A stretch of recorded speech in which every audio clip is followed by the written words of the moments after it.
All a couple that you think you'll like, and we'll drill those. So we started with just taking them out, right? One way I like is the sneaky foot. So I transition to the other side of the head. I move my knee down to where it finds his torso, either by the hip or a little bit higher. And I slide it up the torso because I want to be under that elbow. From here, I'm going to switch my hips and give myself a little bit of room by rock back into them. Going to grab my own toes, not my ankle, my own toes, and just slide it across. This accomplishes a couple of things. If he's up and blocking my mount, that's fine. I can still sneak it through. Two, if I were to post on the leg and step across, my hips come up a lot higher, and this is where bad things can happen.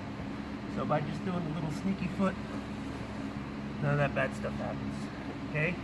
I'm in mount, and we did the same arm bar drill from mount we were doing before, where he's pushing on my chest, I encircle an arm, I put all my weight either on his arms or on my arms, whoever's longer. So I rock forward, I slide across to the arm bar.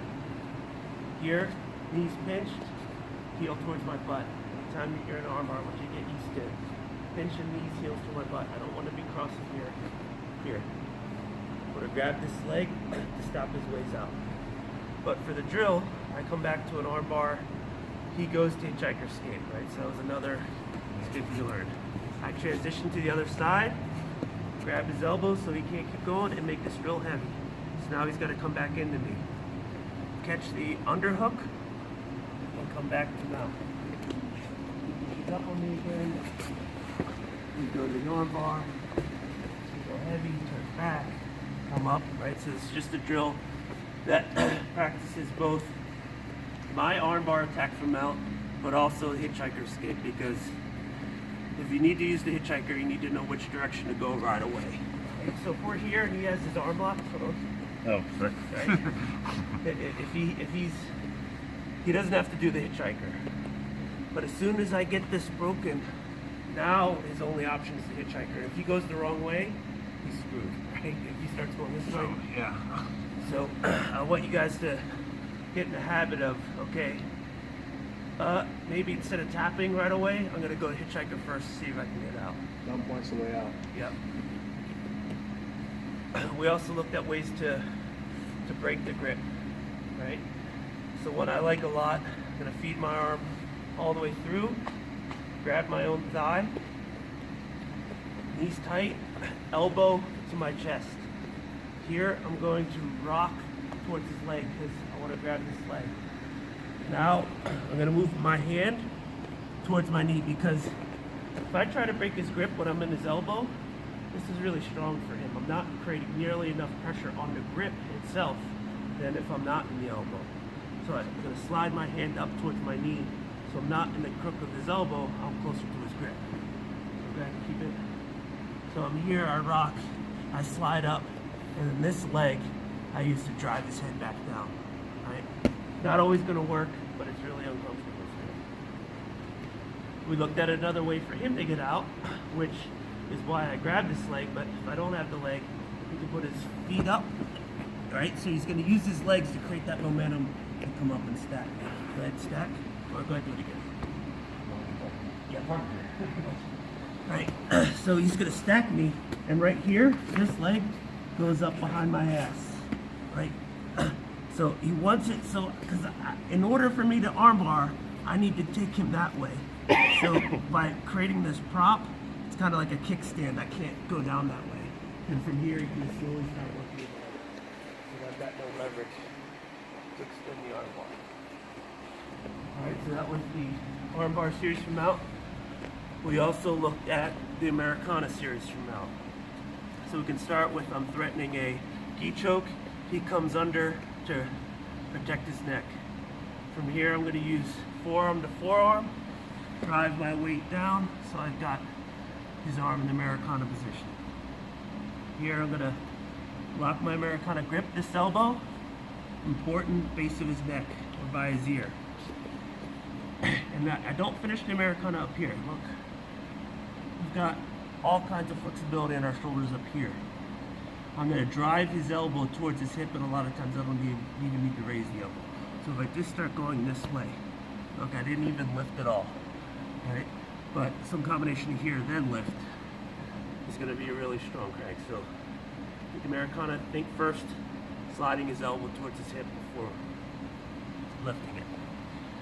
So then we looked at what happens if he defends by getting his head in the middle, right? Now I can't really move his elbow towards his hip because his head's in the way. I can't do this, that's no good. So a couple of ways to finish. One, take advantage of the fact that the back of his hand is on the mat.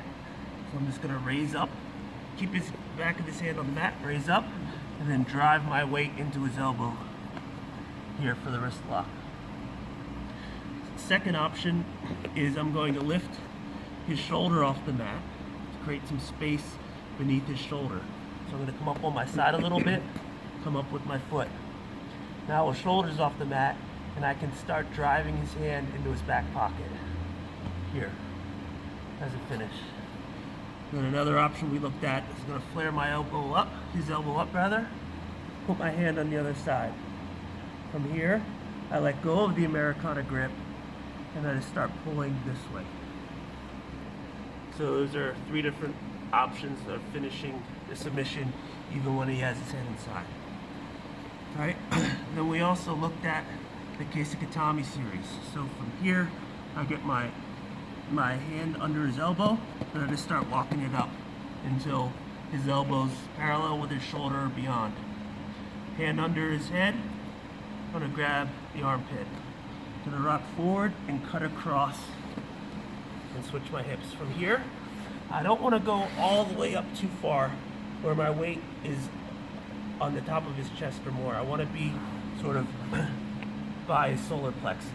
But I also need this leg to come under his elbow, because one of his ways out is if he can get his elbow to the mat, this is no good for me, I've got nothing. So I need to make sure this elbow stays off the mat, and I do that by sliding my leg under, okay?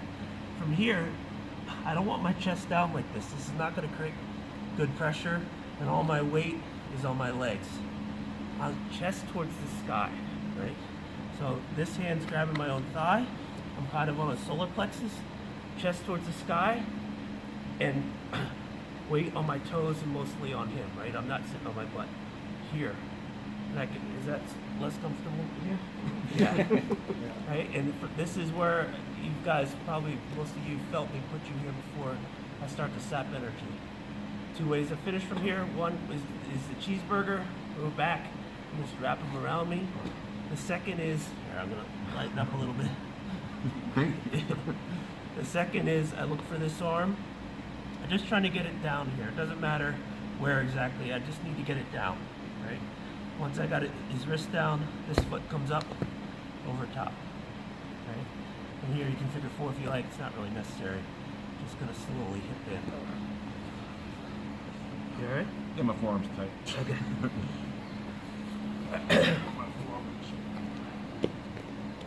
A couple other options we looked at. Remember, this was a lot, we were doing it all. Just pick what you want. So I'm in mount, and it's really common for hip escape, he's gonna get up on his side. Okay? As soon as he's on his side, I'm gonna switch to my foot on the mat. I don't want my knee on the mat because it's too easy for him to lift my heel and put me back in quarter guard or half guard. So, foot on the mat, I'm gonna feed the near side lapel to my head side hand. Here to here. Gotta find his other lapel and just drive it towards the floor. Right? And then from there, I'm gonna extend for the choke. And from the same exact position, if you prefer, I can, instead of grabbing this lapel and driving down, I can grab his leg and fall back for the bow and arrow choke. Okay? Then, if you prefer to work from back, same thing, he's on his side. I'm just gonna go ahead and put him in the seat belt here. Right? So I've got the seat belt grip. And I'm gonna rock him this way. Well, now I've got his back, and right from here I can go straight to the arm bar. So I'm gonna keep the seat belt, I'm just gonna swing my arm to the other side of his head, push, this leg comes up, this one comes over the head, we're back down to work the arm. Did we see that one? Maybe not. I think that one's new, as of right now.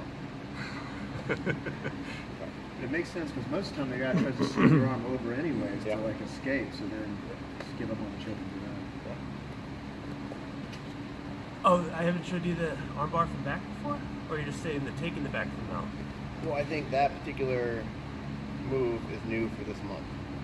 Yes. Because we did see the armbar from back, like I finish much more frequently an armbar from back than any choke. But I think we talked about this before. Just if you're on back, this is my choking hand, right? This is where I want to beat a choke, but elbow to hand points his way out. He needs to get to this side, right? Because if he starts, if he starts putting his shoulders on the mat here, he's winding himself into the choke. That's no good. But if he gets on this side and starts putting his shoulders to the mat, unwinding, right? So if we're on this side, I'm going to try to choke him.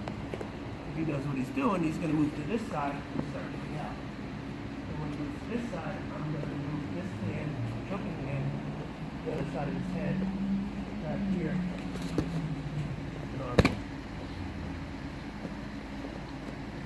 An arm. Did I miss anything?